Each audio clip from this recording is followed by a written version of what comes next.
ಸ್ಪರ್ಜನ್ ಅಂತ ಒಬ್ಬ ಹೆಸರಾಂತ ಸೇವಕರು, C.T. ಸ್ಪರ್ಜನ್ ಅವರ ಒಂದು ಸೇವೆ ಒಂದು ವೇಳೆ ಬಹಳ ಅಂದರೆ ಇಂಗ್ಲೆಂಡ್ ಮತ್ತು ಅಮೇರಿಕ ಪ್ರಾಂತ್ಯದಲ್ಲಿ ಪ್ರಭಾವಶಾಲಿಯಾಗಿ ಅವರ ಸೇವೆ ನಡೀತಾ. ಚಾರ್ಲ್ಸ್ ಟಿ ಸ್ಪರ್ಜನ್ ಅವರ ಒಂದು ಕೂಟದ ನಂತರ, ಏನಂದರೆ ಒಂದು ಸುವಾರ್ತಿಕ ಕೂಟದ ನಂತರ ಒಬ್ಬ ಯವನಸ್ಥ ಹುಡುಗಿ ಅವ್ರ ಕಡೆಗೆ ಬಂದು ಈ ಪ್ರಶ್ನೆ ಕೇಳಿದಂತೆ. ಅವಳು ಸ್ವಲ್ಪ ದಿವಸಗಳ ಹಿಂದೆ ರಕ್ಷಣೆ ಹೊಂದಿ ಅವಳು ಯೇಸು ಸ್ವಾಮಿಯನ್ನು ಹಿಂಬಾಲಿಸೋದಕ್ಕಾಗಿ ನಿರ್ಧರಿಸಿದಂಥವಳು. ಸೊ ಯವನಸ್ಥ ಹುಡುಗಿ ಅವಳು ಬಂದು ಅಲ್ಲಿ ಪ್ರಶ್ನೆ ಕೇಳ್ತಾಳೆ. ಚಾರ್ಲ್ಸ್ ಸ್ಪರ್ಜನ್ ಅವರ ಬಳಿ ಬಂದು ಅವಳು ಒಂದು ಪ್ರಶ್ನೆ ಕೇಳ್ತಾಳೆ. ಪಾಸ್ಟ್ರೇ, ನಾನು ಇವಾಗ ವಿಶ್ವಾಸಿ ಆಗಿದ್ದೇನೆ, ನಾನು ಈಗ ಯಾವ ಯಾವ ಸ್ನೇಹಿತರನ್ನ ಬಿಟ್ಟು ಬಿಡಬೇಕು? ವಿಶ್ವಾಸಿ ಆದಮೇಲೆ ನಾನು ಯಾವ ಯಾವ ಸ್ನೇಹಿತರನ್ನ ಬಿಡಬೇಕು? ಚಾರ್ಲ್ಸ್ ಸ್ಪರ್ಜನ್ ಅವರ ಕುರಿತು ಹೇಳ್ತಾರೆ, ಅವರು ಪ್ರಿನ್ಸ್ ಆಫ್ ಪ್ರೀಚರ್ಸ್, ಅಂದರೆ ಬೋಧಕರಲ್ಲಿ ಅದ್ವಿತೀಯ ಬೋಧಕ ಚಾರ್ಲ್ಸ್ ಸ್ಪರ್ಜನ್. ಸೊ ಅವರಿಗೆ ಈ ಯವನಸ್ಥ ಹುಡುಗಿ ಕೇಳ್ತಾ ಇದ್ದಾಳೆ, ನಾನು ಈಗ ವಿಶ್ವಾಸಿಯಾಗಿ ಯಾವ ಯಾವ ಸ್ನೇಹಿತರನ್ನ ನಾನು ಬಿಡಬೇಕು? ಸ್ಪರ್ಜನ್ ಅವರು ಹೇಳಿದರು, ಅಮ್ಮ, ನೀನು ಯಾವ ಸ್ನೇಹಿತರನ್ನು ಬಿಡಬಾರ್ದು. ಓಕೆ, ನೀನು ಯಾವ ಸ್ನೇಹಿತರನ್ನು ಬಿಡಬಾರ್ದು. ಒಂದು ವಿಷಯ ಆಗ್ತದೆ, ಅವರು ನಿನ್ನನ್ನು ಬಿಡ್ತಾರೆ. ಓಕೆ, ಅವರೇ ನಿನ್ನನ್ನು ಬಿಡ್ತಾರೆ. ನೀನು ಸ್ನೇಹಿತರನ್ನ ಬಿಡುವ ಕೆಲಸ ಮಾಡಬಾರ್ದು. ಯಾಕಂದರೆ ಇದು ಅನೇಕ ಸಾರಿ ನಾವು ಒಂದು ದ್ವಂದ್ವ ಅಥವಾ ಒಂದು ಗಲಿಬಿಲಿಯಲ್ಲಿ ಇರ್ತೇವೆ. ವಿಶ್ವಾಸಿಯಾಗಿ ನಾನು, ಯೇಸು ಸ್ವಾಮಿಯನ್ನು ಹಿಂಬಾಲಿಸುವಂಥ ವ್ಯಕ್ತಿಯಾಗಿ ನಾನು, ಲೋಕದಲ್ಲಿರುವಂತಹ ವ್ಯವಸ್ಥೆ, ಲೋಕದಲ್ಲಿರುವ ಜನರು, ಅವರ ಜೊತೆಗೆ ನನ್ನ ವಹಿವಾಟು, ನನ್ನ ಸಂಪರ್ಕ, ನನ್ನ ಅನ್ಯೋನ್ಯತೆ ಹೇಗಿರಬೇಕು? ಕೆಲವರು ಈ ನಿರ್ಧಾರ ಮಾಡಿಬಿಡ್ತಾರೆ, ನಾನು ಇನ್ಫ್ಯಾಕ್ಟ್ ಈ ವಚನ, ನಾವು ದೇವರು ಲೋಕದ ಮೇಲೆ ಎಷ್ಟೋ ಪ್ರೀತಿಯನ್ನಿಟ್ಟು ತನ್ನ ಒಬ್ಬನೇ ಮಗನನ್ನು ಕೊಟ್ಟನು, ಯೋಹಾನ 3:16 ನಮಗೆ ಗೊತ್ತಿದೆ. ಸೊ ದೇವರು ಲೋಕವನ್ನು ಪ್ರೀತಿಸಿದನು ಅಂತ ನಾವು ವಾಕ್ಯದಲ್ಲಿ ಗಮನಿಸ್ತೇವೆ. ಆದರೆ ಇನ್ನೊಂದು ವಚನ, 1 ಯೋಹಾನ 2ನೇ ಅಧ್ಯಾಯ 15ರಿಂದ ಓದುವಾಗ ಅಲ್ಲಿ ಬಹಳ ನೇರವಾಗಿ ವಾಕ್ಯ ಹೇಳ್ತದೆ. ಯೋಹಾನನು ಹೇಳ್ತಾನೆ, ಲೋಕವನ್ನಾಗಲಿ ಅದರಲ್ಲಿರುವಂತಹ ಸಂಗತಿಗಳನ್ನಾಗಲಿ ಪ್ರೀತಿಸಬೇಡ್ರಿ. ನೋಡ್ರಿ, ಲೋಕವನ್ನಾಗಲಿ ಲೋಕದಲ್ಲಿರುವವುಗಳನ್ನಾಗಲಿ ಪ್ರೀತಿಸಬೇಡ್ರಿ. ಏನಪ್ಪ ಇದು ಗಲಿಬಿಲಿ? ದೇವರು ಲೋಕದ ಮೇಲೆ ಎಷ್ಟೋ ಪ್ರೀತಿಯನ್ನಿಟ್ಟನು, ಆದರೆ ಇಲ್ಲಿ ಅಪೊಸ್ತಲನಾದ ಯೋಹಾನನ್ ಹೇಳ್ತಾ ಇದ್ದಾನೆ, ಲೋಕವನ್ನಾಗಲಿ ಲೋಕದಲ್ಲಿರುವವುಗಳನ್ನಾಗಲಿ ಪ್ರೀತಿಸಬೇಡ್ರಿ. ಏನಿದರ ಅರ್ಥ? ನಾವು ಆ ಮಾತನ್ನು ಯೋಚಿಸುವಾಗ ನಮ್ಮ ಲೋಕದಲ್ಲಿರುವ ಸ್ನೇಹಿತರು, ಲೋಕದಲ್ಲಿರುವ ಜನರು, ಬಂಧುಗಳು, ಕುಟುಂಬದವರು ಒಂದು ವೇಳೆ ವಿಶ್ವಾಸಿಗಳಾಗಿರ್ಲಿಕ್ಕಿಲ್ಲ. ಸೊ ಅವರ ಜೊತೆಗೆ ನಮ್ಮ ವ್ಯವಹಾರ ಹೇಗಿರಬೇಕು? ನಾವು ಈ ವಾಕ್ಯದ ಪ್ರಕಾರ ನಾವು ಅವರನ್ನು ದ್ವೇಷಿಸಬೇಕಾ?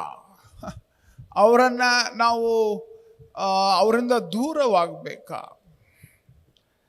ಪ್ರಿಯರೇ, ನಿಮಗೆ ಈ ಮಾತು ಈ ದಿವಸ ನಾವು ವಿಶೇಷವಾಗಿ ತಿಳ್ಕೊಳ್ಳೋಣ.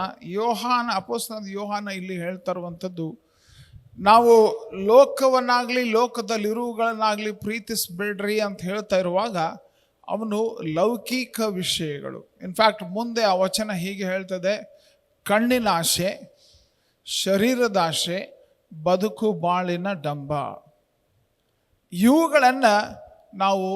ಇವುಗಳಿಗೋಸ್ಕರ ನಾವು ಜೀವಿಸುವಂಥವ್ರು ಆಗಿರ್ಬೋದು. ಕೆಲವ್ರ ಜೀವನ ಏನಂದರೆ, ಏನು ನಾನು ನೋಡ್ತಾ ಇದ್ದೇನೆ, ಕಣ್ಣಿಗೆ ಕಾಣುವಂಥ ವಿಷಯಗಳು. ಕೆಲವರ ಜೀವನ ಏನಂದರೆ, ಈ ದೇಹಕ್ಕಾಗಿ, ಈ ದೇಹದ ಸುಖ ಭೋಗಕ್ಕಾಗಿಯೇ ಬದುಕುವಂಥದ್ದು. ಕೆಲವರು ಜೀವಿಸುವಂಥದ್ರ ಉದ್ದೇಶ ಈ ಪೋಕಾಕಿ ಮಾಡ್ತಾ ಬದುಕು, ಇದೇ ಅವರ ಜೀವನದ ಉದ್ದೇಶ. ನಾವು ಆ ರೀತಿಯಾಗಿ ಬದುಕಬಾರ್ದು, ಆ ರೀತಿಯಾಗಿ ಬದುಕಬಾರ್ದು. ಸೊ ನಮ್ಮ ಒಂದು ಅಪೇಕ್ಷೆ ಅದು. ಇನ್ಫ್ಯಾಕ್ಟ್ ನಾವು ಇಲ್ಲಿ ವಾಕ್ಯ ಹೇಳುವಾಗ ದೇವರು ಲೋಕದ ಮೇಲೆ ಎಷ್ಟೋ ಪ್ರೀತಿಯನ್ನಿಟ್ಟು ಅಂತ ಹೇಳುವಾಗ, ಅಲ್ಲಿ ಆತನು ಲೋಕದಲ್ಲಿ ಇರುವ ಪ್ರತಿಯೊಬ್ಬ ಜನರನ್ನು ನಾವು ಪ್ರೀತಿಸುವಂಥವ್ರಾಗಿರಬೇಕು. ಅವರು ಅವಿಶ್ವಾಸಿಗಳಾಗಿರ್ಬೋದು, ರಕ್ಷಣೆ ಹೊಂದದೇ ಇರುವಂಥವ್ರಾಗಿರ್ಬೋದು, ಯೇಸು ಸ್ವಾಮಿಯನ್ನು ಹಿಂಬಾಲಿಸದೇ ಇರುವಂಥವ್ರಾಗಿರ್ಬೋದು. ಆದರೆ ನಮ್ಮಿಂದ ಅಪೇಕ್ಷಿಸಲ್ಪಡುವಂಥದ್ದು ನಾವು ಪ್ರೀತಿಸುವಂಥವ್ರಾಗಿರ್ಬೇಕು, ನಾವು ಪ್ರೀತಿಸುವಂಥವ್ರಾಗಿರ್ಬೇಕು. ಇದು ಬಹಳ ಮಹತ್ವದ ಒಂದು ಅವಶ್ಯಕತೆ. ಲೋಕವನ್ನಾಗಲಿ ಲೋಕದಲ್ಲಿರುವಂತಹ ಸಂಗತಿಗಳನ್ನ ನಾವು ಪ್ರೀತಿಸುವುದಿಲ್ಲ, ಆದರೆ ಜನರನ್ನು ನಾವು ಪ್ರೀತಿಸ್ತೇವೆ. ಇನ್ಫ್ಯಾಕ್ಟ್ ದೇವರು ಲೋಕದ ಮೇಲೆ ಎಷ್ಟೋ ಪ್ರೀತಿಯನ್ನಿಟ್ಟು ಅಂತ ಹೇಳುವಾಗ ಆ ಅರ್ಥದಲ್ಲಿ ಆತನು ನಮ್ಮನ್ನು ಪ್ರೀತಿಸಿ ಆ ಪ್ರೀತಿಯ ನಿಮಿತ್ತ ತನ್ನ ಒಬ್ಬನೇ ಮಗನನ್ನು ಕೊಟ್ಟನು ಎಂಬುದನ್ನು ನಾವು ಸತ್ಯವೇದದಲ್ಲಿ ನಾವು ಕಲಿತೇವೆ. ಆದರೆ ಯೇಸು ಸ್ವಾಮಿಯನ್ನು ಹಿಂಬಾಲಿಸುವ ನಾವು,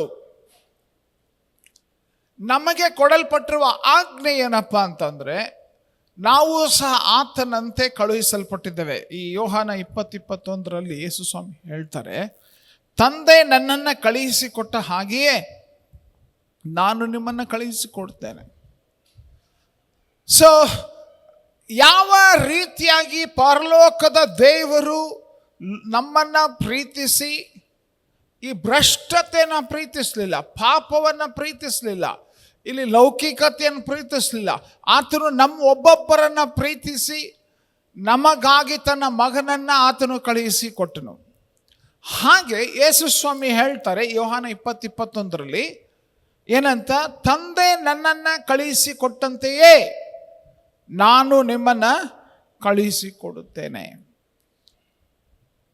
ನಮ್ಮಲ್ಲಿ ಇಲ್ಲಿ ಕುಳಿತಿರುವ ಪ್ರತಿಯೊಬ್ಬರು ನಾವು ಯೇಸು ಸ್ವಾಮಿನ ಹಿಂಬಾಲಿಸ್ತಾ ಇದ್ದಂಥವರು ಈ ಮಾತನ್ನು ಸ್ಪಷ್ಟವಾಗಿ ತಿಳ್ಕೊಳ್ಬೇಕು. ಶಿಷ್ಯರನ್ನು ಯೇಸು ಸ್ವಾಮಿ ಕಳುಹಿಸಿಕೊಡುವಾತನಾಗಿದ್ದಾನೆ. ಇನ್ಫ್ಯಾಕ್ಟ್ ಹೇಗೆಪ್ಪ ಅಂತಂದರೆ, ಆತನು ಪರಲೋಕದ ತಂದೆಯು ಆತನನ್ನು ಕಳುಹಿಸಿಕೊಟ್ಟಂತೆ ಆತನು ನಮ್ಮನ್ನು ಕಳುಹಿಸಿಕೊಡ್ತಾ ಇದ್ದಾನೆ. ಪ್ರೀತಿ ಕೊಡುತ್ತದೆ, ಪ್ರೀತಿ ಕಳುಹಿಸಿಕೊಡುತ್ತದೆ. ನಾವು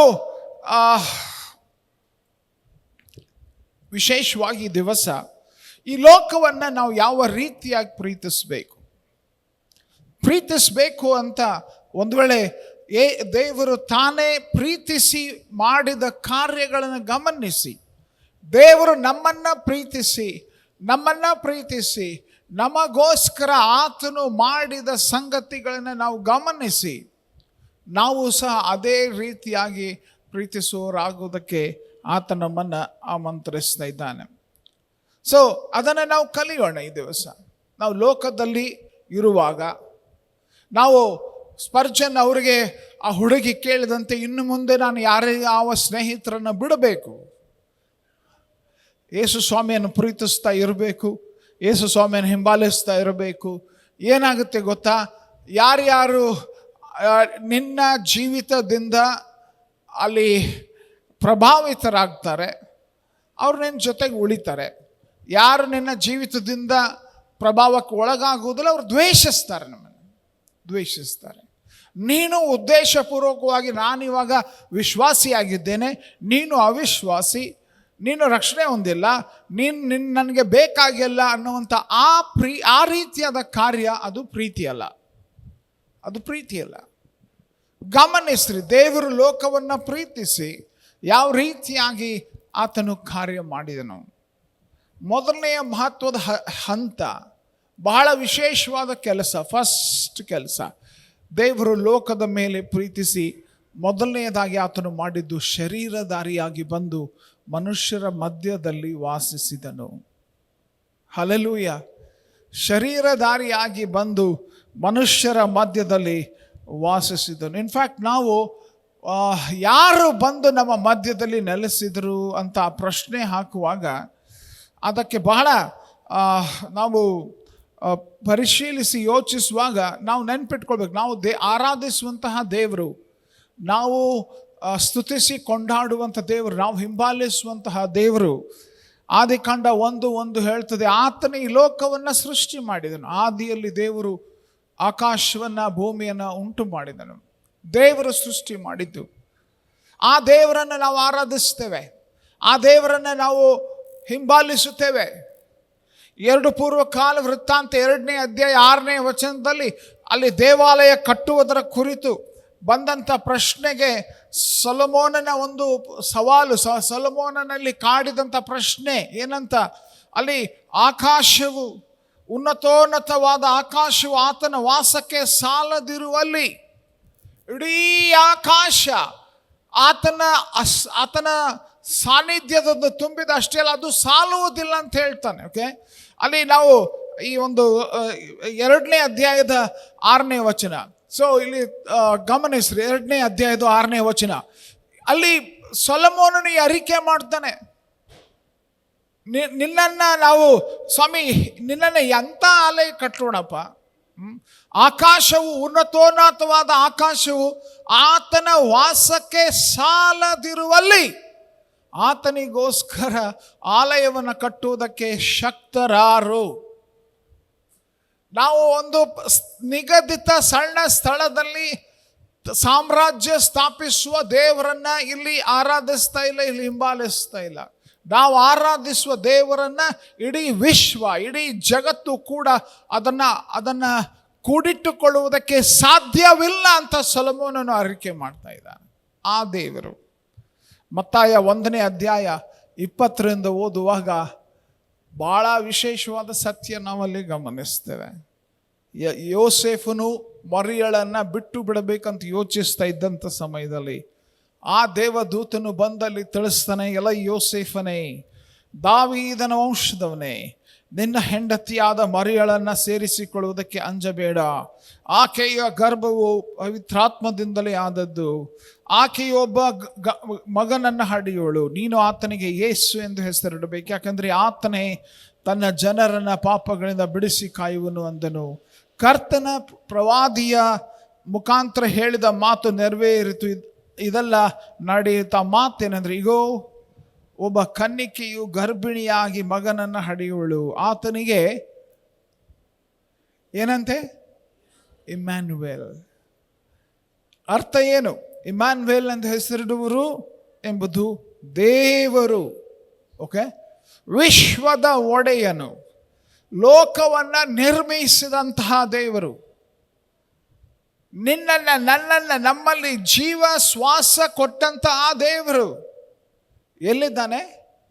ಇಮ್ಯಾನ್ಯುವೇಲ್ ಅಂತಂದ್ರೇನು? ದೇವರು ನಮ್ಮ ಕೂಡ ಇದ್ದಾನೆ. ಹೆಸರಿನ ಅರ್ಥ ದೇವರು ನಮ್ಮ ಕೂಡ ಇದ್ದಾನೆ. ಆ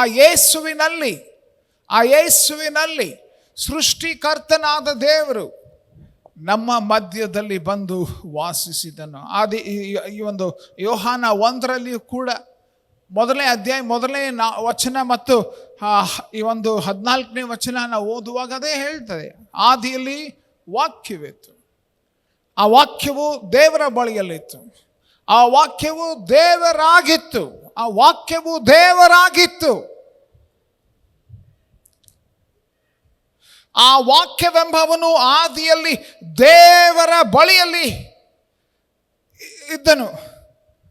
3ನೇ ವಚನ, ಆತನ ಮೂಲಕವಾಗಿ ಏನಾಯಿತು? ಸಮಸ್ತವು ಉಂಟಾಯಿತು. ಲೋಕ ನಿರ್ಮಾಣಿಕನು. 14ನೇ ವಚನ ನೋಡ್ರಿ, ಆ ವಾಕ್ಯವೆಂಬವನು ನರಾವತಾರ ಎತ್ತಿ ನಮ್ಮ ಮಧ್ಯದಲ್ಲಿ ವಾಸ ಮಾಡಿದನು. ದೇವರು ಲೋಕದ ಮೇಲೆ ಎಷ್ಟೋ ಪ್ರೀತಿಯನ್ನಿಟ್ಟು ಅಂತಂದರೆ ಆತನು ಬಂದು ನಮ್ಮ ಮಧ್ಯದಲ್ಲಿ ವಾಸ ಮಾಡಿದನು. ಪ್ರಿಯರೇ, ಈ ಯೇಸು ಎಂಥ ಜನರ ಮಧ್ಯದಲ್ಲಿ, ಮತ್ತಾಯ 11:19 ಆತನ ನಡತೆ, ಆತನ ಸ್ವಭಾವ, ಆತನ ವರ್ತನೆಯ ವಿವರಣೆ ಈ ರೀತಿಯಾಗಿ ನೋಡ್ತೇವೆ. ಮನುಷ್ಯ ಕುಮಾರನು ಬಂದನು, ಅವನು ಅನ್ನಪಾನಗಳನ್ನು ತೆಗೆದುಕೊಳ್ಳುವವನಾಗಿದ್ದಾನೆ.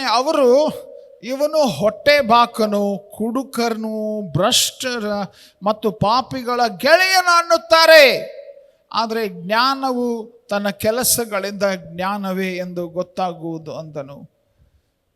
ಯೇಸು ಸ್ವಾಮಿ ನಾವು ಸಹ ಒಂದು ವೇಳೆ ಇಷ್ಟಪಡದ ಜನರ ಮಧ್ಯದಲ್ಲಿ ಆತನು ಅವರ ಜೊತೆಗೆ ಒಂದು ವ್ಯವಹರಿಸುವಂತಹ ಕಾರ್ಯವನ್ನು ನಾವು ನೋಡ್ತೇವೆ. ಅವರಿದ್ದಲ್ಲಿ ದೇವರು ಎಲ್ಲಿ ಬಂದಿದ್ದಾನೆ?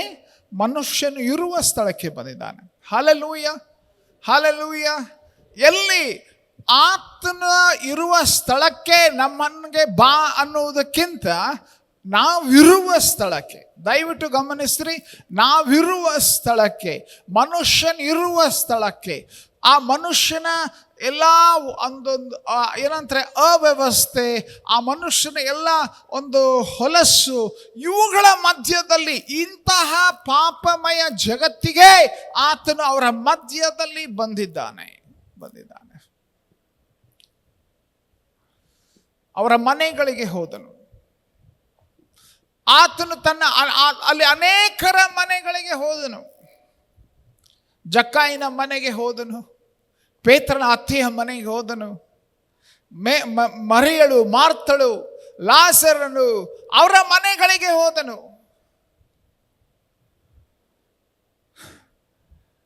ಯಾಕೆ? ಮನುಷ್ಯನನ್ನು ಪ್ರೀತಿಸುವಂತಹ ದೇವರು ಮನೆಗಳಿಗೆ ಹೊಕ್ಕು, ಮನೆಗೆ ತಾನೇ ಹೊಕ್ಕು ಅವರ ಬಳಿ ಹೋಗಿ ಅವರಿಗೆ ತಾ ದೇವರ ಪ್ರೀತಿಯನ್ನು ಪ್ರಕಟಿಸುವನಾಗಿ ನಾವು ನೋಡ್ತೇವೆ. ಆತನು ಹೇಳಿಲ್ಲ, ನಾನು ಇಂಥ ಸ್ಥಳದಲ್ಲಿ ಇರ್ತೀನಿ ಬನ್ರಿ ಅಂತ ಹೇಳಿಲ್ಲ. ಇಲ್ಲ, ಆತನ ಸೇವೆಯ ಕಾರ್ಯದಲ್ಲಿ ವಿಶೇಷತೆ. ಇನ್ಫ್ಯಾಕ್ಟ್ ನಾವು ಯೋಹಾನ 1ನೇ ಅಧ್ಯಾಯದಲ್ಲಿ ನೋಡುವಾಗ ಅಪೊಸ್ತಲ ಸ್ನಾನಿಕನಾದ ಯೋಹಾನನ ಶಿಷ್ಯರು ಕೆಲವರು ಆತನ ಹಿಂದೆ ಬರುವಾಗ ನಿಮಗೇನು ಬೇಕಾಗಿತ್ತು ಅಂತ ಕೇಳ್ತಾನೆ. ಅವ್ರು ನೀನು ಎಲ್ಲಿ ಇರುತ್ತಿ ಅಂತ ಹೇಳುವಾಗ ನೀವು ಬಂದು ನೋಡ್ರಿ ಅಂತ ಕರ್ಕೊಂಡು ಹೋಗ್ತಾನೆ. ಹೊರತು ಪ್ರತಿ ವಿಷಯದಲ್ಲಿ ನಾವು ನೋಡುವಾಗ ಮನುಷ್ಯನು ಎಲ್ಲಿದ್ದಾನೋ ಆ ಸ್ಥಳಕ್ಕೆ ಹೋಗಿ ಆತನು ಪ್ರೀತಿಯನ್ನು, ದೇವರ ವಿಶೇಷವಾದ ಪ್ರೀತಿಯನ್ನು ಅಲ್ಲಿ ತೋರಿಸುವಂತಹ ಕಾರ್ಯವನ್ನು ನೋಡ್ತೇವೆ. ಫರಿಸಾಯರ ಮನೆಯಲ್ಲಿ, ಪಾಪಿಷ್ಟರ ಮನೆಯಲ್ಲಿ, ಸುಂಕದವರ ಮನೆಯಲ್ಲಿ. ಸುಂಕದವರ ಅಂತಂದರೆ ಅವರನ್ನು ಈ ಒಂದು ಯಹೂದ್ಯರು ದ್ವೇಷಿಸ್ತಾ ಇದ್ರು, ಅವರನ್ನು ಪಾಪಿಗಳಂತ ಕರೀತಾ ಇದ್ರು. ಅಂಥವರ ಮನೆಗೆ ಯೇಸು ಸ್ವಾಮಿ ಹೋಗಿ ಅಲ್ಲಿ ತನ್ನ ಪ್ರೀತಿಯನ್ನು ತೋರಿಸಿದನು. ಸೊ ಲೋಕವನ್ನು ನಾವು ಪ್ರೀತಿಸಬೇಕು ಅಂತಂದರೆ ಪ್ರಿಯರೇ, ನಾವು ಜನರಿರುವ ಸ್ಥಳಗಳಿಗೆ ನಾವು ಹೋಗಬೇಕು. ಜನರಿರುವ ಸ್ಥಳಗಳಿಗೆ ನಾವು ಹೋಗಬೇಕು. ಅದು ಪ್ರೀತಿ. ಭಾಳ ಸುಲಭ. ಹಲ್ಲೆಲೂಯ. ಅದು ಸುಲಭ. ಏನಂದರೆ ಬನ್ರಿ ನಮ್ಮ ಮನೆಗೆ ಬನ್ರಿ ಅಲ್ಲಿ ಬನ್ರಿ, ಪ್ರಾರ್ಥನೆಗೆ ಬನ್ರಿ, ಓಕೆ, ಚರ್ಚೆಗೆ ಬನ್ರಿ, ಉಪವಾಸ ಕೂಟಕ್ಕೆ ಬನ್ರಿ. ಯೇಸು ಸ್ವಾಮಿ ಈ ಪಟ್ಟಣದಲ್ಲಿ ಇದ್ದಿದ್ರೆ ಹೇಳ್ತಿರ್ಲಿಲ್ಲ, ಈ ಹಾಲಿಗೆ ಬನ್ರಿ ಅಂತ ಹೇಳ್ತಿರ್ಲಿಲ್ಲ. ಆತನು ಎಲ್ಲಿ ನಿಮ್ಮನೆ ಬರ್ಬಹುದಾ? ಅವರೇ ಬನ್ರಿ ಅಂತಂದರೆ ನಾನು ಬರ್ತೀನಿ. ಜಕ್ಕಾಯನ ಮನೆಗೆ ಹೋದವನು, ಮತ್ತಾಯನ ಮನೆಗೆ ಹೋದವನು, ಮರಿಯಳು, ಮಾರ್ತಳು ಅವರ ಮನೆಗೆ ಹೋದವನು. ಆ ಯೇಸು, ಪ್ರೀತಿಸುವ ಯೇಸು, ಅವರಿರುವ ಸ್ಥಳಗಳಿಗೆ ಇಷ್ಟಪಡಲಿಕ್ಕೂ ಆಗದಂಥ ಜನರು ಕರೆಯುವಾಗ ಅಲ್ಲಿ ಹೋಗಿ ಅವರ ಜೊತೆಗಿರುವಂಥದ್ದನ್ನು ನಾವು ನೋಡ್ತೇವೆ. ಇದು ಪ್ರೀತಿ. ಇನ್ಫ್ಯಾಕ್ಟ್ ನಾವು ಈ ಮಾತು ನಾನು ಯೋಚಿಸ್ತಾ ಇದ್ದಾಗ ದೇವರು ಲೋಕದ ಮೇಲೆ ಪ್ರೀತಿಯನ್ನಿಟ್ಟು ತನ್ನ ಒಬ್ಬನೇ ಮಗನನ್ನು ಕೊಟ್ಟನು. ಹೇಗೆ? ಸರ್ವಶಕ್ತನಾದ ದೇವರು ನಶ್ವರ ಪಾಪಾಧೀನ ಪಾಪಿಗಳ ಮಧ್ಯದಲ್ಲಿ ಬಂದು ನೆಲೆಸಿದನು. ಯಾಕೆ? ನನ್ನನ್ನು ರಕ್ಷಿಸುವುದಕ್ಕಾಗಿ. ಹಲ್ಲೆಲೂಯಾ! ನನ್ನನ್ನು ರಕ್ಷಿಸುವುದಕ್ಕಾಗಿ. ಒಂದು ವೇಳೆ ವಿಲಿಯಂ ಕೇರಿ ಸುವಾರ್ತೆ ಇಲ್ಲಿ ತಲುಪೋದಕ್ಕೋಸ್ಕರ ಪ್ರಯಾಸ ಪಡದೆ ಹೋಗಿದ್ರೆ, ಅವರು ಇಲ್ಲೇ ಭಾರತಕ್ಕೆ ಅವರು ಬರದೆ ಹೋಗಿದ್ರೆ, ಅವರು ಒಂದು ವೇಳೆ ಅವ್ರಿಗೆ ಹಸಿವಿದ್ರೆ ಅವ್ರು ನಮ್ಮ ಕಡೆ ಬರ್ತಾರೆ. ಆತ್ಮಿಕವಾಗಿ ಅವರಿಗೆ ನಿಜವಾಗ್ಲೂ ಹಸಿವೆ ಇದ್ದಿದ್ರೆ ಅವರು ನಮ್ಮ ಕಡೆ ಬರಬೇಕು ಅಂತ ಒಂದು ವೇಳೆ ನಿರ್ಧಾರ ಮಾಡಿದ್ರೆ ಏನಾಗ್ತಿತ್ತು ಗೊತ್ತಾ? ನಾವು ಯಾರು ರಕ್ಷಣೆ ಹೊಂದುವ ಸುವಾರ್ತೆ ಕೇಳುವ ಸಾಧ್ಯತೆಯೇ ಇರಲಿಲ್ಲ. ಅಥವಾ ಜರ್ಮನ್ ದೇಶದಿಂದ ಸುವಾರ್ತೆ ತಲುಪುವುದಕ್ಕೋಸ್ಕರ ಹುಬ್ಬಳ್ಳಿ ಪಟ್ಟಣಕ್ಕೆ ಬಂದಂಥ ಸ್ಯಾಮ್ಯುಯಲ್ ಹೆಬಿಕ್ ಅನ್ನುವ ಸೇವಕರು 1834ನೇ ಇಸ್ವಿ ಅಂದಾಜು ಹುಬ್ಬಳ್ಳಿ ಪಟ್ಟಣಕ್ಕೆ ಅವರು ಆ ವರ್ಷಗಳಲ್ಲಿ ಮಂಗಳೂರು ಮತ್ತು ಆ ಎಲ್ಲ ಪ್ರದೇಶಗಳಲ್ಲಿ ಪ್ರಯಾಣ ಮಾಡಿ ಅವರು ಸ್ವತಃ ಈ ಸ್ಥಳಕ್ಕೆ ಬರದೇ ಹೋಗಿದ್ರೆ, ಸುವಾರ್ತೆ ಕೇಳಬೇಕಂತ ಮನಸ್ಸಿದ್ದವ್ರು ನಮ್ಮ ಊರಿಗೆ ಬರಲಿ ಅಂತ ಕಾಯ್ಕೊಂಡು ಕುಂತಿದ್ರೆ ನಾವು ಸುವಾರ್ತೆ ಕೇಳ್ತಿರ್ಲಿಲ್ಲ.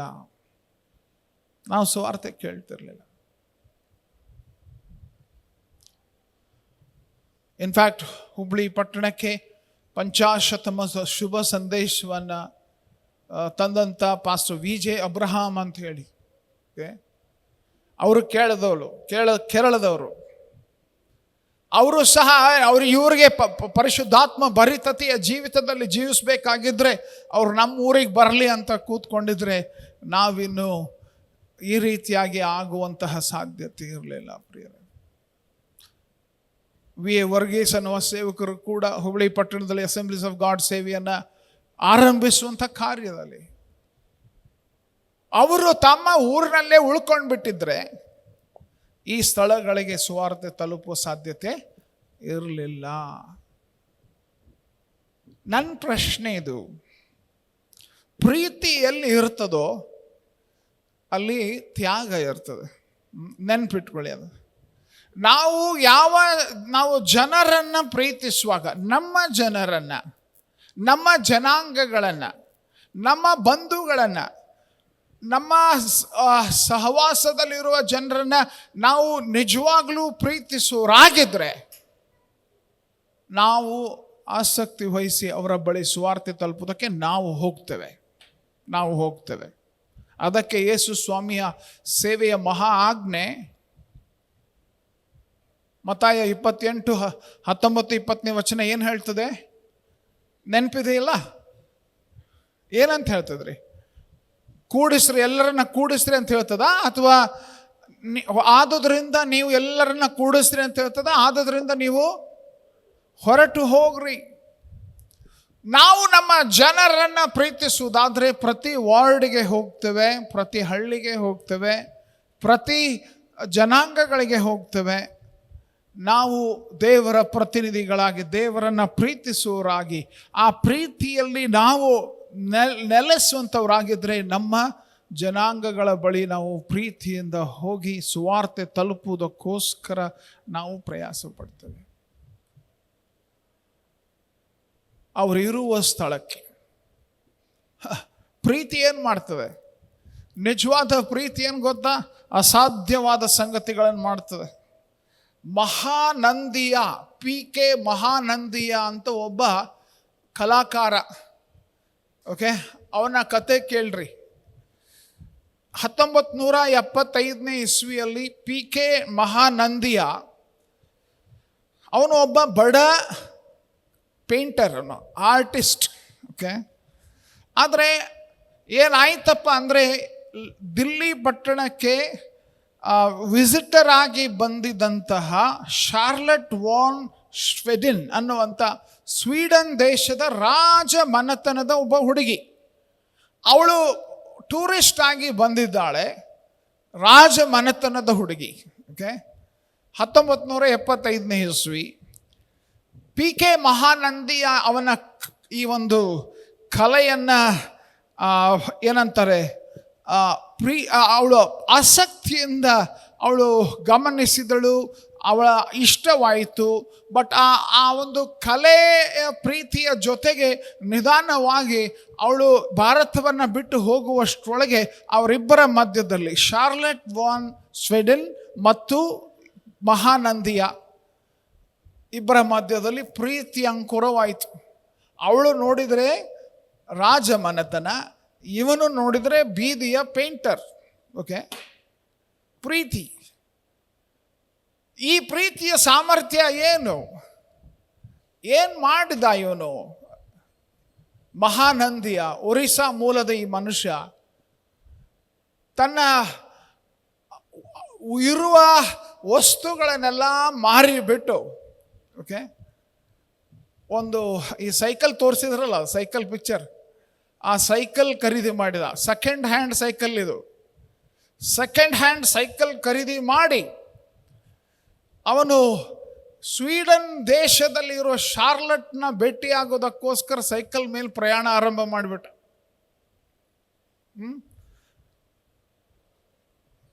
ಭಾರತದಿಂದ ಅಫ್ಘಾನಿಸ್ತಾನದಿಂದ ಇರಾನ್ದಿಂದ ಟರ್ಕಿಯಿಂದ ಯುರೋಪ್ ದೇಶಕ್ಕೆ ಸೈಕಲ್ ಮೇಲೆ ರೀ.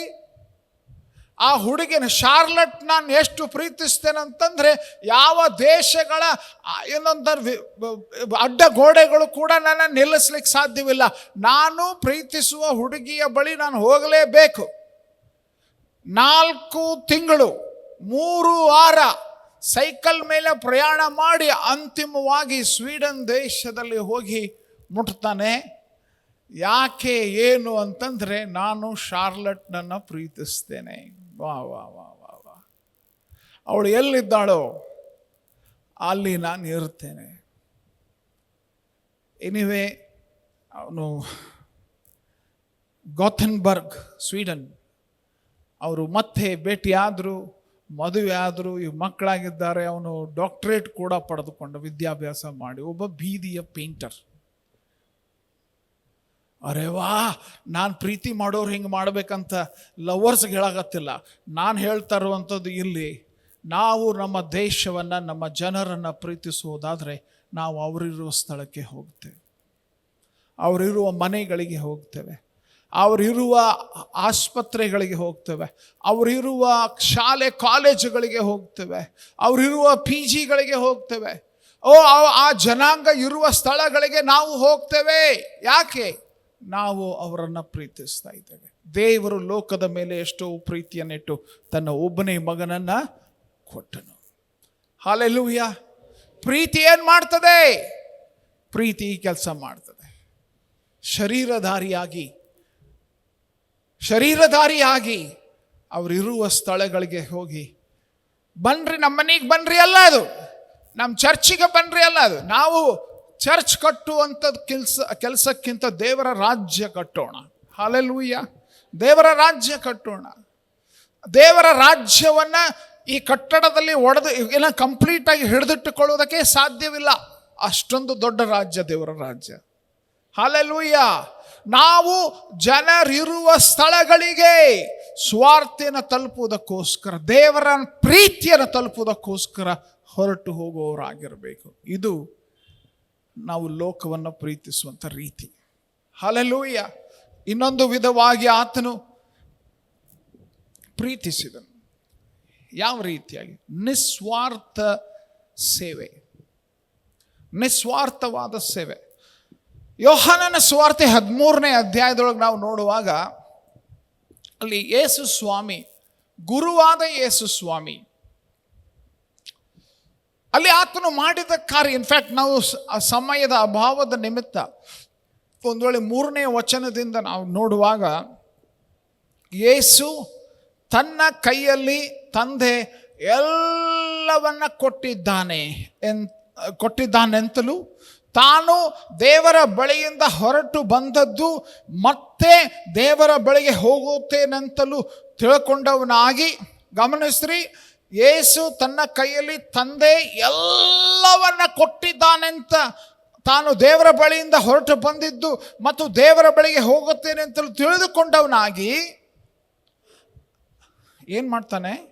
ಊಟವನ್ನು ಬಿಟ್ಟು ಎದ್ದು ಹೊದ್ದಿದ್ದ ಮೇಲೊದಿಕೆಯನ್ನು ತೆಗೆದಿಟ್ಟು ಕೈಪಾವಡವನ್ನು ತೆಗೆದುಕೊಂಡು ನಡುವಿಗೆ ಕಟ್ಟಿಕೊಂಡು ಆ ಬೋಗುಣಿಯಲ್ಲಿ ನೀರು ಹಾಕಿಕೊಂಡು ಗುರುವಾದ ಯೇಸು ಏನು ಮಾಡಿದರು?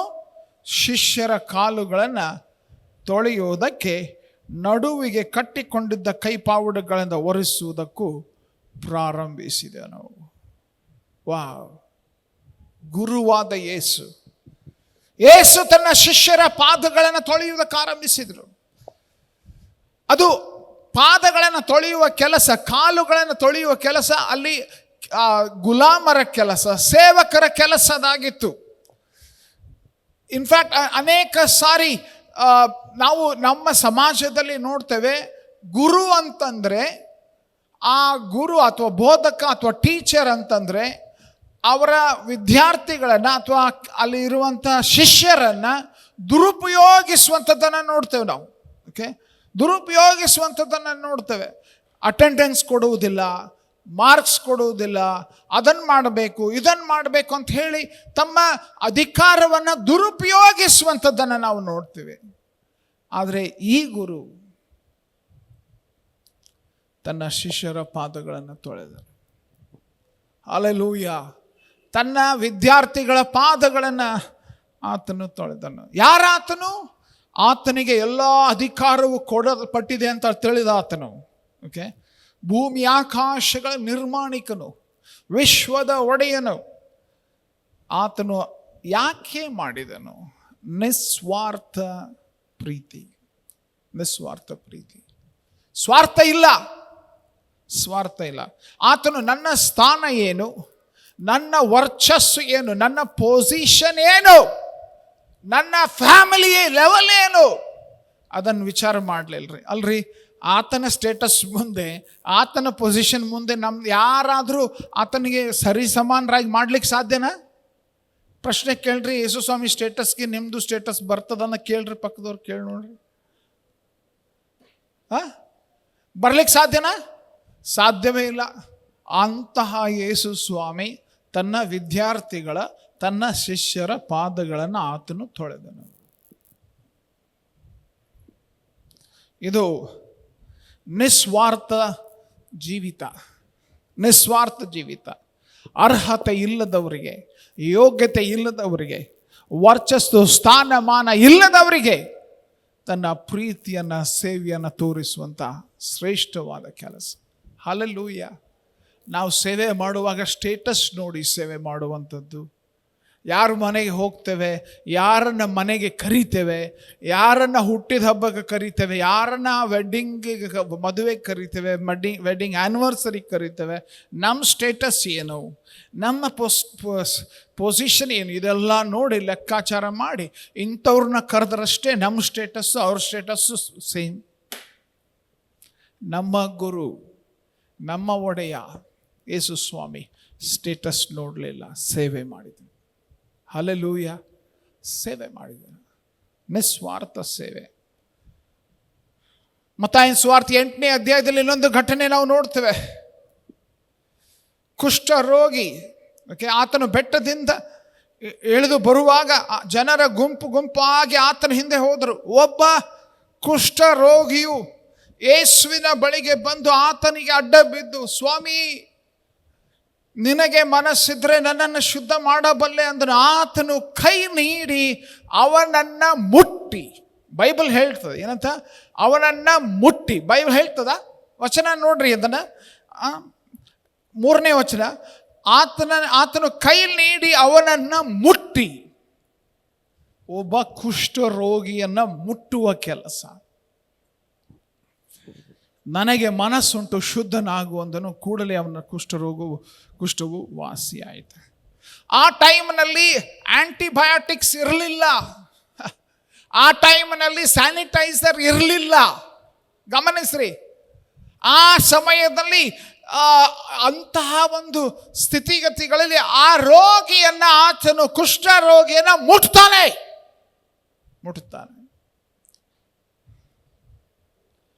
ನನ್ನ ಭದ್ರತೆ, ನಾನು ಸೇವೆ ಯಾವಾಗ ಮಾಡ್ತೇನೆ, ನಾನು ಸುರಕ್ಷಿತವಾಗಿದ್ದರಷ್ಟೇ ನಾನು ಸೇವೆ ಮಾಡ್ತೇನೆ. ನಾನು ಸುರಕ್ಷಿತವಾಗಿರಬೇಕು, ನನಗೆ ಯಾವ ಹಾನಿ ಆಗಬಾರ್ದು ಅಂದರೆ ಮಾತ್ರ ನಾನು ಸೇವೆ ಮಾಡ್ತೀನಿ. ನನಗೇನಾದರೂ ವೈಯಕ್ತಿಕವಾಗಿ ನಾನು ಸೇವೆ ಮಾಡುವುದರಿಂದ ನನಗೆ ಸಮಸ್ಯೆ ಆಗ್ತದಂದರೆ ಅಂಥ ಸೇವೆ ಬೇಡ, ಅಂಥ ಸೇವೆ ಬೇಡ. ಯೇಸು ಸ್ವಾಮಿ ಅಂಥ ಸೇವೆ ಮಾಡಲಿಲ್ಲ. ಕುಷ್ಠ ರೋಗಿಗಳನ್ನು ಸಹ ಮುಟ್ಟಿ ಗುಣಪಡಿಸ್ತಾ ಇದ್ದಾನೆ. ನಿಸ್ವಾರ್ಥತೆ. ನನಗೆ ಹಾನಿ ಆದರೆ ಆಗಲಿ, ಆದರೆ ನಾನು ಪ್ರೀತಿಸುವ ಜನರಿಗೆ ಹಾನಿ ಆಗಬಾರ್ದು. Hallelujah, hallelujah. ನಿಸ್ವಾರ್ಥ ಪ್ರೀತಿ, ನಿಸ್ವಾರ್ಥ ಪ್ರೀತಿ. ತನ್ನ ಪ್ರಾಣವನ್ನೇ, ತನ್ನ ಜೀವವನ್ನೇ ಅಪಾಯಕ್ಕೀಡು ಮಾಡಿ ಪ್ರೀತಿ ಮಾಡ್ತಾನೆ. ಮತ್ತಾಯನ ಸುವಾರ್ತೆ 9ನೇ ಅಧ್ಯಾಯದಲ್ಲಿಯೂ ಕೂಡ ನಾವು ನೋಡ್ತೇವೆ. ಸುಂಕಕ್ಕೆ ಕೂತಿದಂಥ ಮತ್ತಾಯನ 9ನೇ ವಚನದಿಂದ ಓದ್ತಾ ಹೋಗುವಾಗ, ಸುಂಕಕ್ಕೆ ಟ್ಯಾಕ್ಸ್ ಕಲೆಕ್ಟರ್, ಯಹೂದ್ಯರು ಈ ಟ್ಯಾಕ್ಸ್ ಕಲೆಕ್ಟರನ್ನು ದ್ವೇಷಿಸ್ತಾ ಇದ್ರು. ಸುಂಕ ಕಲೆಕ್ಟ್ ಮಾಡುವಂಥ, ಕೂಡಿಸುವಂಥವ್ರನ್ನ ಅವರು ದ್ವೇಷಿಸ್ತಿದ್ರು. ಯಾಕಂದರೆ ಅವರು ರೋಮ್ ಸಾಮ್ರಾಜ್ಯದ ದುರಾಡಳಿತದ ಹಿಡಿತದಲ್ಲಿದ್ದಾರೆ. ಈ ಸುಂಕದವರು ಆ ರೋಮ್ ಸಾಮ್ರಾಜ್ಯಕ್ಕೋಸ್ಕರ ಕೆಲಸ ಮಾಡುವಂಥವರು. ಸೊ ಸ್ವಾಭಾವಿಕವಾಗಿ ಇವರು ದ್ವೇಷ ವಿರೋಧಿಗಳಂತ ಗುರುತಿಸಲ್ಪಡ್ತಾ ಇದ್ರು. ಅಂಥವರ ಜೊತೆಗೆ ಗಮನಿಸ್ರಿ, ಮತ್ತಾಯನೆಂಬ ಒಬ್ಬ ಮನುಷ್ಯನನ್ನು ನೋಡಿ ನನ್ನನ್ನು ಹಿಂಬಾಲಿಸು ಎಂದು ಅವನನ್ನು ಕರೆಯಲು ಅವನು ಎದ್ದು ಆತನನ್ನು ಹಿಂಬಾಲಿಸಿದನು. 10ನೇ ವಚನ ಭಾಳ ಇಂಟ್ರೆಸ್ಟಿಂಗ್. ಅನಂತರ ಆತನು ಯಾರ ಮನೆಯಲ್ಲಿ?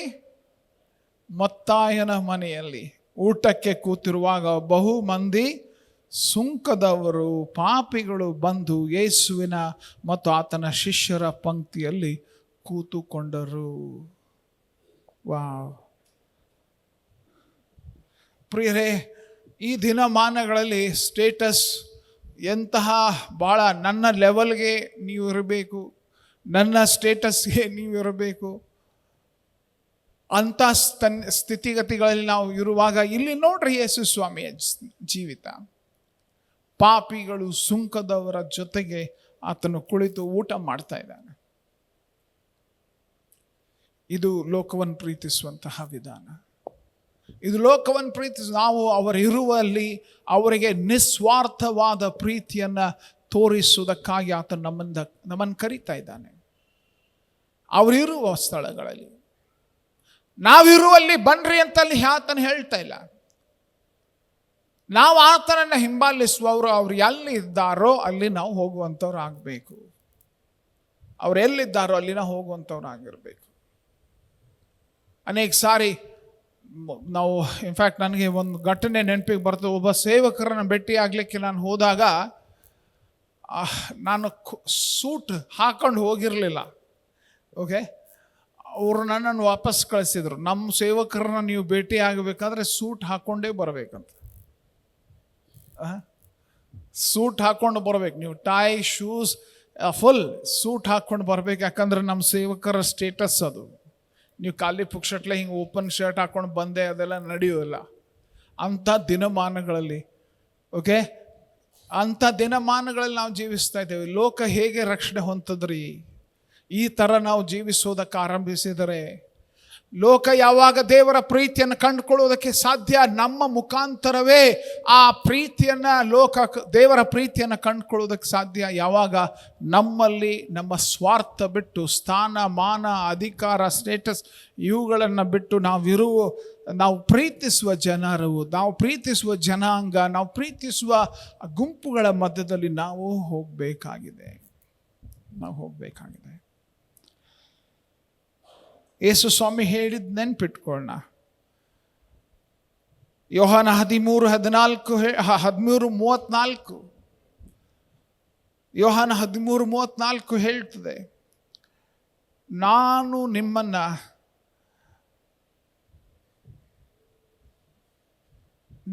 ನಿಮಗೆ ಒಂದು ಹೊಸ ಆಜ್ಞೆಯನ್ನು ಕೊಡುತ್ತೇನೆ, ಏನಂದರೆ ನೀವು ಒಬ್ಬರನ್ನೊಬ್ಬರು ಪ್ರೀತಿಸಬೇಕು. ಹೇಗೆ? ನಾನು ನಿಮ್ಮನ್ನು ಪ್ರೀತಿಸಿದ ಮೇರೆಗೆ ನೀವು ಸಹ ಒಬ್ಬರನ್ನೊಬ್ಬರು ಪ್ರೀತಿಸಬೇಕು. ಸ್ವಾರ್ಥ ಭರಿತ ಪ್ರೀತಿ ಅಲ್ಲ ಆತನ ಪ್ರೀತಿ. ಆತನ ಪ್ರೀತಿ ಸ್ಟೇಟಸ್ ಆಧಾರಿತವಾದ ಪ್ರೀತಿ ಅಲ್ಲ. ಆತನ ಪ್ರೀತಿ ಸ್ಥಾನ ಮಾನ ಇವುಗಳನ್ನು ಅವಲಂಬಿಸಿರುವಂಥ ಪ್ರೀತಿ ಅಲ್ಲ. ಆತನ ಪ್ರೀತಿ ಅದು ನಿಸ್ವಾರ್ಥವಾದ ಪ್ರೀತಿ ಆಗಿತ್ತು. ನಾವು ಒಂದು ವೇಳೆ ನಮ್ಮ ಸುಖ, ನಮ್ಮ ಒಂದು ವೇಳೆ ಸವಲತ್ತುಗಳು, ನಮ್ಮ ಒಂದು ವೇಳೆ ಅನುಕೂಲತೆಗಳನ್ನು ಪ್ರೀತಿಸುತ್ತಾ ಅವುಗಳನ್ನೇ ಹೆಚ್ಚು ಪ್ರೀತಿಸುತ್ತಾ ಇದ್ದರೆ ನಾವು ಸ್ವಾರ್ಥ ಸಾರುವುದಿಲ್ಲ, ನಾವು ಜನರನ್ನು ರಕ್ಷಣೆ ಮಾರ್ಗಕ್ಕೆ ನಡೆಸುವುದಿಲ್ಲ. ಯಾಕೆ? ನನ್ನ ಸುಖ ನನಗೆ ಭಾಳ ಮುಖ್ಯವಾದದ್ದು. ನಾನು ಸುಖವಾಗಿರಬೇಕು. ಸೇವೆ ಯಾವಾಗ ಮಾಡ್ತೀನಿ? Free time. ನಾನು ಯಾವಾಗ ನನ್ನ ಸಮಯವನ್ನು ತ್ಯಾಗ ಮಾಡಲು ಆರಂಭಿಸ್ತೇನೋ, ನಾನು ಯಾವಾಗ ನನ್ನ ಸುಖ ಭೋಗಗಳನ್ನು ತ್ಯಾಗ ಮಾಡಲು ಆರಂಭಿಸ್ತೇನೋ, ನನ್ನ ಸುಖ ಭೋಗಗಳನ್ನು ತ್ಯಾಗ ಮಾಡಲು ಆರಂಭಿಸುವಾಗ ಅದು ನಿಜವಾದ ಪ್ರೀತಿ. ಆವಾಗ ನಾನು ನಿಜವಾದ ಪ್ರೀತಿಯನ್ನು ತೋರಿಸಲಿಕ್ಕೆ ಸಾಧ್ಯ. ಪ್ರಿಯರೇ, ತ್ಯಾಗವಿಲ್ಲದೆ ಪ್ರೀತಿ ಮಾಡಲಿಕ್ಕೆ ಸಾಧ್ಯವಿಲ್ಲ. ಪ್ರೀತಿ ಅಂತ ಹೇಳೋದಕ್ಕೂ ಕೂಡ ಸಾಧ್ಯವಿಲ್ಲ. ನಿಜವಾದ ಪ್ರೀತಿಯಲ್ಲಿ ತ್ಯಾಗವಿದೆ. ನಾವು ಇನ್ಫ್ಯಾಕ್ಟ್ ಇದನ್ನು ಭಾಳ ಮಹತ್ವದ ಅಂಶ ಇದು. Men do not sacrifice their lives for reasonable things. ತ್ಯಾಗ ನಾವು ಯಾವಾಗ ಮಾಡ್ತೇವಪ್ಪ ಅಂತ ಯೋಚಿಸಿದರೆ, ಬಹಳ ಒಂದು ವ್ಯವಸ್ಥಿತವಾಗಿ ಲೆಕ್ಕಾಚಾರ ಸರಿಯಾಗಿರುವಾಗ ನಾವು ತ್ಯಾಗ ಮಾಡುವುದಿಲ್ಲ. ಓಕೆ, ಸರಿ ಇದೆ, ಕ್ರಮಬದ್ಧವಾಗಿದೆ, ಲೆಕ್ಕಾಚಾರ ಸರಿ ಇದೆ ಅಂತ ಅಂದರೆ ಅದಕ್ಕಾಗಿ ನಾವು ತ್ಯಾಗ ಮಾಡುವುದಿಲ್ಲ. ನಾವು ಯಾವಾಗ ತ್ಯಾಗ ಮಾಡ್ತೀವಿ ಗೊತ್ತಾ? They move mountains only under the imperative of love. ಪ್ರೀತಿ ಎಲ್ಲಿ ಇರ್ತದೋ ಆವಾಗ ಮಾತ್ರ ತ್ಯಾಗ ಮಾಡ್ತೇವೆ. ಮಹಾನಂದಿಯ ಅನ್ನುವಂಥ ಆ ಒಬ್ಬ ಕಲಾಕಾರ ಅಷ್ಟೊಂದು ದೇಶಗಳನ್ನು ದಾಟಿ ತನ್ನ ಪ್ರೀತಿಸಿದ ಆ ರಾಜ ಮನೆತನದ ಶಾರ್ಲೆಟ್ ಬಳಿ ಹೋಗಬೇಕಾದ್ರೆ ಅದಕ್ಕೆ ಪ್ರೇರಣೆ ಎಲ್ಲಿಂದ ಬಂತು? ಅವಳನ್ನು ಆತನು ಪ್ರೀತಿಸ್ತಾ ಇದ್ದ. ಇಂದು ನಾವು ಲೋಕವನ್ನು ಪ್ರೀತಿಸಿ ಅದರ ರಕ್ಷಣೆಗೋಸ್ಕರ ಪ್ರಯಾಸ ಪಡುವಂಥವ್ರು ನಾವು ಆಗಿದ್ದರೆ, ನಾವು ನಮ್ಮ ಸುಖ ಭೋಗಗಳನ್ನು ಪ್ರೀತಿಸುವುದನ್ನು ಬಿಟ್ಟು ನಾವು ತ್ಯಾಗ ಮಾಡುವುದಕ್ಕೆ ಸಿದ್ಧವಿರುವಾಗ ನಾವು ಅದನ್ನು ಈ ರೀತಿಯಾಗಿ ನಿಸ್ವಾರ್ಥತೆಯಿಂದ ಪ್ರೀತಿಸುವುದಕ್ಕೆ ಸಾಧ್ಯ. ದಶರಥ್ ಮಾಂಜಿ ಅಂತ ಕೇಳಿದ್ದೀವಿ ನಾವು. 1959 ಇಸ್ವಿಯಲ್ಲಿ ಫಾಲ್ಗುಣಿ ದೇವಿ ಅವರ ಹೆಂಡತಿ ಅವರು ತೀರಿ ಹೋದರು. ಏನು ಮುಖ್ಯವಾದ ಕಾರಣ ಏನು? ಬಿಹಾರದಲ್ಲಿ ಒಂದು ದೊಡ್ಡ ಬೆಟ್ಟ, ಆಸ್ಪತ್ರೆಗೆ ಕರೆದುಕೊಂಡು ಹೋಗುವುದಕ್ಕೆ ದೊಡ್ಡ ಬೆಟ್ಟ ಒಂದು ಅಡ್ಡಿ ಆಯಿತು. ಆದ್ದರಿಂದ ಅವಳ ಹೆಂಡತಿ ಆಸ್ಪತ್ರೆಗೆ ಕರೆದುಕೊಂಡು ಹೋಗುವುದಕ್ಕಿಂತ ಮೊದಲೇ ಸತ್ತು ಹೋಗ್ಬಿಟ್ರು. ಸೊ ದಶರಥ್ ಮಾಂಜಿ ಏನು ಮಾಡ್ತಾರೆ? ಆ ಸುತ್ತಿಗೆಯನ್ನು ಆ ಒಂದು ಏನಂತಾರೆ ಕಲ್ಲನ್ನು ಒಡೆಯುವಂಥ ಸಾಧನಗಳನ್ನು ಬಳಸಿ 1960ನೇ ಇಸ್ವಿಯಿಂದ ಆ ಗುಡ್ಡವನ್ನು, ಆ ಬಂಡೆ ಕಲ್ಲಿನ ಗುಡ್ಡವನ್ನು ಒಡೆಯುವುದಕ್ಕೆ ಆರಂಭಿಸಿದರು. 1960ನೇ ಇಸ್ವಿಯಿಂದ 1982ನೇ ಇಸ್ವಿಯವರೆಗೆ 22 ವರ್ಷ ಆ ಬಂಡೆಯನ್ನು ಒಡೆದು ಬೀದಿ ರಸ್ತೆ ತಯಾರು ಮಾಡಿದರು. ಯಾಕೆ? ಅವರ ಹೆಂಡತಿ ಮೇಲೆ ಇದ್ದಂಥ ಪ್ರೀತಿ, ಆ ಪ್ರೀತಿಯನ್ನು ಕಳೆದುಕೊಂಡದ್ದನ್ನು, ಆ ಒಂದು ಸಮಸ್ಯೆ ಮತ್ತೊಬ್ಬರಿಗೆ ಬರಬಾರ್ದು ಅಂತ ಹೇಳಿ ಆ ಗುಡ್ಡವನ್ನು 22 ವರ್ಷ ಕುಳಿತು ಅಗೆದ್ರು.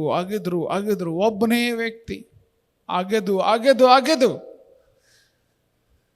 ಯಾವ ಆಸ್ಪತ್ರೆಗೆ ಹೋಗುವುದಕ್ಕೆ 55 ಕಿಲೋಮೀಟರ್ ಬೇಕಾಗ್ತಿತ್ತೋ ಅದನ್ನು ಬರೀ 15 ಕಿಲೋಮೀಟರ್ಗೆ ಆಸ್ಪತ್ರೆಗೆ ಸೇರುವುದಕ್ಕೆ ಮಾರ್ಗ ಮಾಡಿದಂಥ ವ್ಯಕ್ತಿ.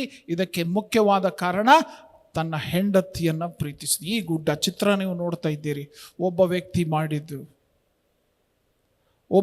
ಮಾಡಿದ್ದು ಬೆಟ್ಟವನ್ನೇ ಗುಡ್ಡವನ್ನೇ ಅಗೆದು ಪ್ರೀತಿಯನ್ನು ತೋರಿಸಿದಂಥ ವ್ಯಕ್ತಿ ದಶರಥ್ ಮಾಂಜಿ. ನಮ್ಮನ್ನು ನಾವು ಪರೀಕ್ಷೆ ಮಾಡಿಕೊಳ್ಬೇಕು. ಪ್ರೀತಿ, ನಾವು ನಮ್ಮ ಜನರನ್ನು ಪ್ರೀತಿಸುವುದಾದರೆ, ನಾವು ಸೇವೆಯನ್ನು ಪ್ರೀತಿಸುವುದಾದರೆ, ನಾವು ಯಾವ ದೇವರಿಂದ ಪ್ರೀತಿಯನ್ನು ನಾವು ಹೊಂದಿದ್ದೇವೋ ಆ ಪ್ರೀತಿಯನ್ನು ನಮ್ಮ ಜನಾಂಗಕ್ಕೆ ತಲುಪಿಸುವಂತಹ ಪ್ರೀತಿ ನಮಗಿದ್ರೆ ಅದಕ್ಕಿರುವ ಅಡೆತಡೆಗಳನ್ನು, ಅದಕ್ಕಿರುವ ಬೆಟ್ಟ ಗುಡ್ಡಗಳನ್ನು ಎಲ್ಲ ಛೇದಿಸಿ ದಾಟಿ ನಾವು ಪ್ರೀತಿಸುವವರಾಗ್ತೇವೆ. ಪ್ರಿಯರೇ, ನನಗಿರುವ ಅಡ್ಡಿ ಏನು? ನನಗೆ ಸೇವೆ ಮಾಡುವುದಕ್ಕಿರುವ ಅಡ್ಡಿ ಏನು? ಅಲ್ಲಿ ಇರುವ ಸ್ಥಳಕ್ಕೆ ಹೋಗಿ ನಿಸ್ವಾರ್ಥತೆಯಿಂದ ಆ ಕೊರತೆ ನೀಗಿಸುವುದಕ್ಕೆ ನನಗಿರುವ ಅಡ್ಡಿ ಏನು? ದೇವರು ನಮ್ಮನ್ನು ಪ್ರೀತಿಸಿದ್ದಾನೆ. ಆ ಪ್ರೀತಿಸುವ ದೇವರು ನಮಗೆ ಹೇಳ್ತಾ ಇದ್ದಾನೆ, ಹೋಗಿ ಪ್ರೀತಿ ಮಾಡಿ, ಲೋಕವನ್ನು ಪ್ರೀತಿಸ್ರಿ. ಪ್ರೀತಿಸುವುದಾದರೆ ಅವರಿರುವ ಸ್ಥಳಕ್ಕೆ ಹೋಗ್ತೇವೆ. ಪ್ರೀತಿಸುವುದಾದರೆ ನಿಸ್ವಾರ್ಥವಾಗಿ, ಸ್ವಾರ್ಥದಿಂದ ಅಲ್ಲ. ಅವ್ರ ರಕ್ಷಣೆ ಹೊಂದಬೇಕಂತಲ್ಲ, ಅವ್ರು ನಮ್ಮ ಚರ್ಚೆಗೆ ಬರಬೇಕಂತಲ್ಲ, ನಿಸ್ವಾರ್ಥತೆಯಿಂದ ನಾವು ಒಳ್ಳೆಯದನ್ನು ಇರುವ ಎಲ್ಲ ಸ್ಥಳಗಳಲ್ಲಿ ನಾವು ಪ್ರೀತಿಸುವಂಥ, ಪ್ರೀತಿಯನ್ನು ತೋರಿಸುವಂಥ ಕಾರ್ಯಗಳನ್ನು ನಾವು ಮಾಡ್ತೀವಿ. ನೀರು ಕೊಡ್ಬೋದು, ಓಕೆ. ಅಲ್ಲಿ ಸುತ್ತಮುತ್ತಲು ಇರುವಂಥ ಹಸಿವೆಯಲ್ಲಿದ್ದಾರೆ, ಹೋರಾಟದಲ್ಲಿದ್ದಾರೆ, ಕಷ್ಟದಲ್ಲಿದ್ದಾರೆ, ಶಾಲೆಗೆ ಕಳಿಸ್ರಿ ಅವರ ಮಕ್ಕಳನ್ನು.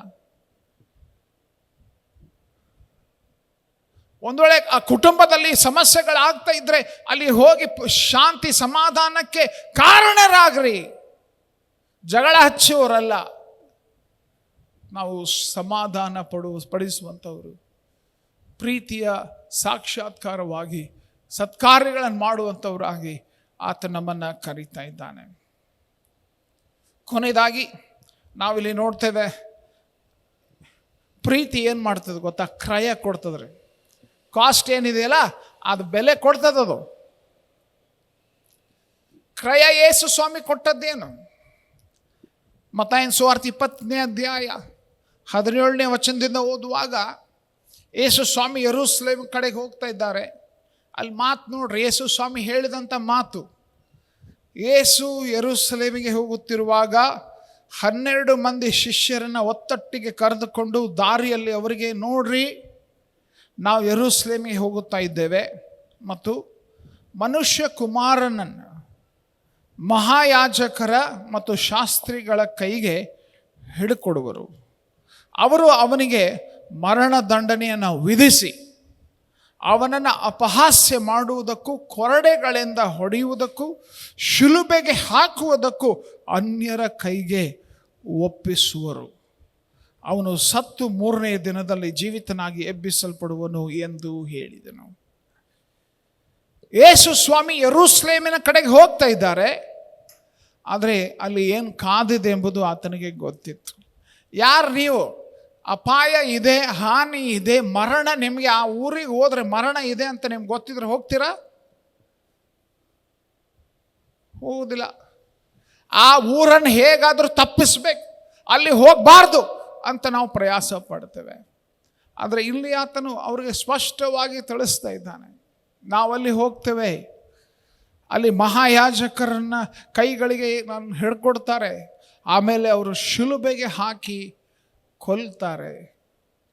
ಶಿಲುಬೆಯ ಒಂದು ಅಂತಿಮ ಕಾಸ್ಟ್, ಕೊನೆಯ ಕ್ರಯ, ಬೆಲೆ ಆತನು ಕೊಡುವುದಕ್ಕೆ ತನ್ನನ್ನು ಒಪ್ಪಿಸಿಕೊಡ್ತಾ ಇದ್ದೇನೆ. ಇದು 20ನೇ ಅಧ್ಯಾಯ.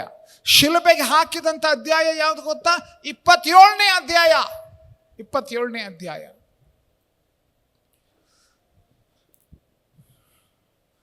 ಇಲ್ಲಿ ನಾವು ಯೋಚಿಸೋಣ. ಯೇಸು ಸ್ವಾಮಿ ಇನ್ಫ್ಯಾಕ್ಟ್ 27ನೇ ಅಧ್ಯಾಯದೊಳಗೆ ಆತನು ಗೊಲ್ಗೊಥಾದಲ್ಲಿ ಶಿಲುಬೆಯ ಮೇಲೆ ಪ್ರಾಣ ಕೊಟ್ಟದ್ದನ್ನು ನಾವು ನೋಡ್ತೇವೆ. ಮತ್ತು ಇನ್ಫ್ಯಾಕ್ಟ್ ಆತನು 3ನೇ ದಿವಸದಲ್ಲಿ ಸತ್ತವರೊಳಗಿಂದ ಎದ್ದು ಬಂದಂಥ ಆತನು ಹೇಳಿದ ಪ್ರಕಾರ ಪ್ರತಿಯೊಂದು ನಡೆಯಿತು. ಆದರೆ ಆತನು ನಾವು ನೋವಿದೆ, ಹಾನಿ ಆಗ್ತದೆ, ಮರಣವಾಗ್ತದೆ ಅಂತಂದರೆ ನಾವು ಆ ಸ್ಥಳಗಳಿಗೆ ಹೋಗುವುದಿಲ್ಲ. ಆ ಸ್ಥಳದಿಂದ ದೂರ ಇರೋದಕ್ಕೆ ನಾವು ಹೋಗ್ತೇವೆ. ಆದರೆ ಯೇಸು ಸ್ವಾಮಿ ನಮ್ಮ ರಕ್ಷಣೆಗೋಸ್ಕರ ಆ ಸ್ಥಳಗಳಿಗೆ ಹೋಗಿ ಕ್ರಯ ಕೊಟ್ಟು ಬೆಲೆ ಕೊಟ್ಟು ಆತ ನಮ್ಮನ್ನು ರಕ್ಷಿಸುವ ಕಾರ್ಯ ಮಾಡಿದ್ದನ್ನು ನೋಡ್ತೀವಿ. ಅಂಥ ಯೇಸು ಸ್ವಾಮಿ ನಮ್ಮನ್ನು ಕರೆದಿರುವಂಥ ವಿಷಯ ಗಮನಿಸ್ರಿ. ನಾವು ಮತ್ತಾಯ 16:24 ಬೈಬಲ್ ಹೇಳ್ತದೆ, ತನ್ನ ಶಿಷ್ಯರಿಗೆ ಆತನು ಹೇಳಿದಂಥ ಮಾತು. ಮತ್ತಾಯ 16:24, ಯಾವನಿಗಾದರೂ ನನ್ನ ಹಿಂದೆ ಬರುವುದಕ್ಕೆ ಮನಸ್ಸಿದ್ರೆ ಅವನು ತನ್ನನ್ನು ನಿರಾಕರಿಸಿ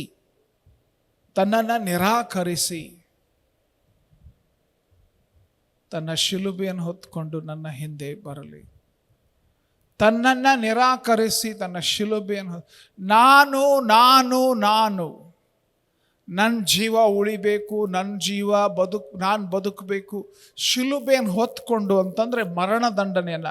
ನನಗಾಗಿ ನಾನು ಸತ್ತ ಜೀವಿತ, ಸ್ವಾರ್ಥಕ್ಕಾಗಿ ಸತ್ತ ಜೀವಿತ, ಸ್ವಾರ್ಥ ಇಲ್ಲದ ಯೇಸು ಸ್ವಾಮಿಯನ್ನೇ ಸರ್ವಸ್ವವಾಗಿ ಇಟ್ಟುಕೊಂಡಿರುವಂಥ ಜೀವಿತಕ್ಕೆ ನಾವು ಬಂದಿದ್ದೇವೆ, ಒಪ್ಪಿಸಿಕೊಟ್ಟಿದ್ದೇವೆ.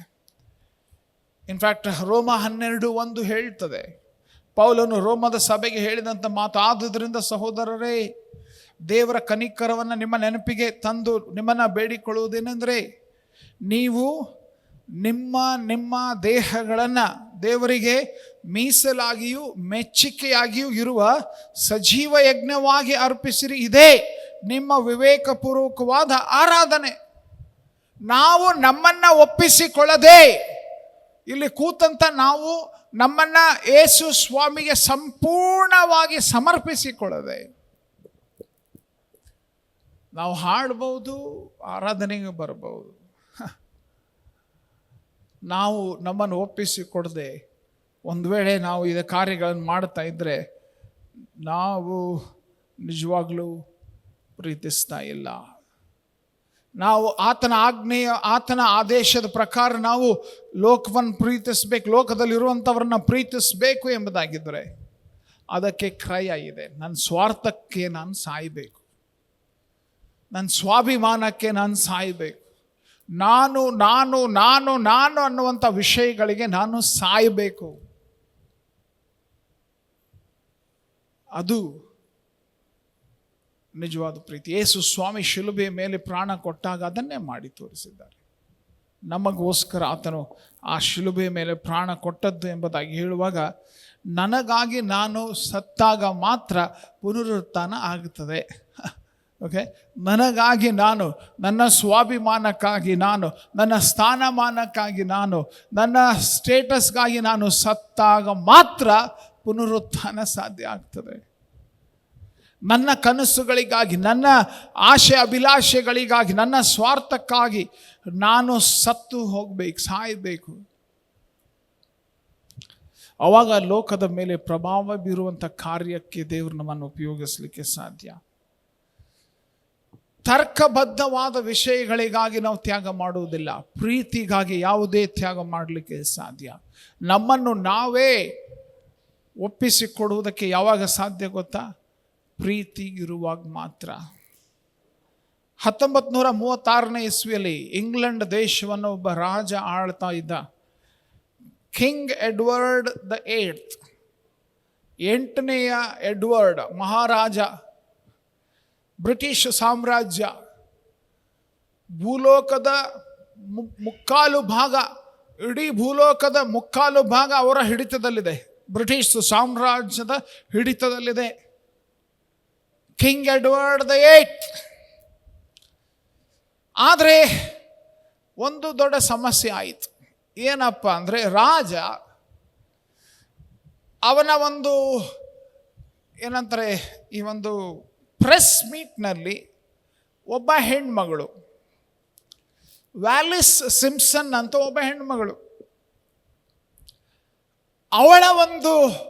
ಅವಳ ಮೇಲೆ ಇವನ ಕಣ್ಣು ಬಿತ್ತು.